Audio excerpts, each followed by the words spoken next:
दोस्तों, बात बहुत समय पहले की है कि एक बादशाह जो बूढ़ा हो चुका था, मौत के काफ़ी करीब आ चुका था। उसे अपनी मौत का डर सताने लगा और सोचने लगा कि मेरे मरने के बाद कब्र में क्या होगा।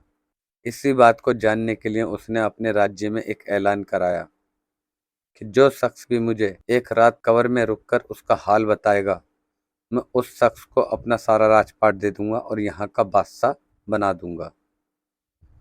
और ये ऐलान दूर दूर तक उसने करा दिया, लेकिन कोई भी तैयार नहीं हुआ, क्योंकि कब्र से बचकर ऐसे राजपाट का करेंगे क्या जब जिंदा नहीं रहेंगे।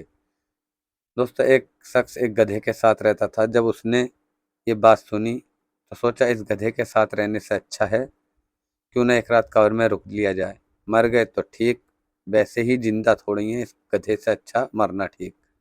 नहीं तो जिंदा है तो हैं ही राजा। उसका गधे के साथ ही रहना, बैठना, उठना, खाना पीना सब कुछ गधे के साथ ही था।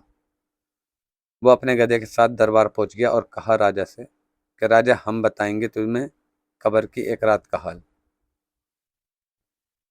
राजा ने कब्र खुदवाई तैयार कराई और उस शख्स को कब्र में दफना कर आ गए। और वो गधा उस शख्स की कब्र के धोरे ही खड़ा रहा। रात का वक्त हुआ, फरिश्ते कब्र में नाजिल हुए।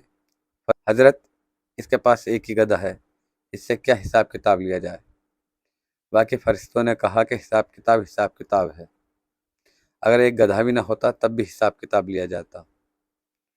हिसाब किताब शुरू होता है और उससे पूछा जाता है कि फला वक्त तूने गधे को प्यासा क्यों रखा और उस पर 100 कोड़े बरसा दिए। फिर पूछा कि फला दिन तूने गधे को भूखा रखा, फिर 100 कोड़े। बोले फला दिन तूने गधे पे ज्यादा वजन ढोया, फिर 100 कोड़े।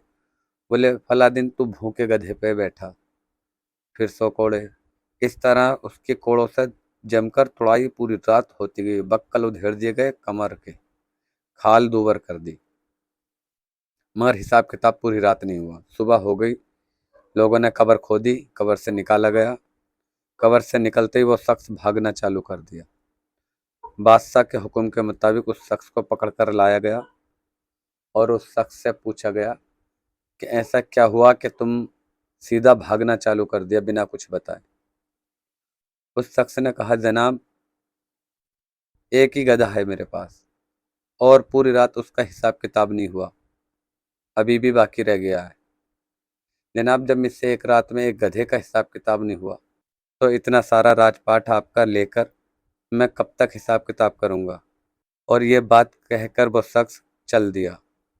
दोस्तों, इस कहानी का जो मतलब है, उद्देश्य बस इतना ही है कि जो लोग माल और दौलत समेटने में लगे हैं, ये ना भूलें कि इस चीज़ का हिसाब किताब नहीं होगा। दोस्तों, हर चीज़ का हिसाब किताब होना है और माल दौलत भी देख लेना कि आपकी किस तरह की है। ये सिर्फ किस्सा है और ये किस्सा एक दिन हकीकत बयां होगा। हिसाब किताब हर चीज़ का होगा। तो दोस्तों, आपको हमारी स्टोरी अच्छी लगी हो तो प्लीज़ चैनल को सब्सक्राइब करना, वीडियो पसंद आए तो लाइक भी करना।